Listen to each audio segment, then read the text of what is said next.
Labadiena, va tokiai būklei gavom siuvimo mašiną garantinę. Pirkta ne pas mus, pirkta internetinė parduotuvė.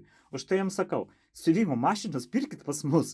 3 minutės ir problema spręsta. Šitas žiedas įstatytas neteisingai. Jisai apverstas aukštym kojom, tai reikia dar sugebėti. Nu gerai. Reikia įstatyti šaudyklę, reikia įstatyti teisingai žiedą, tai cvikelis į lauko pusę, nes ant jų užsimauna fiksatoriai. Ir įstatyti rytės gaubtą. Viskas. Mašina paruošta darbui, galima siūti. Jeigu mašina užsikirto, jūs galite išardyti.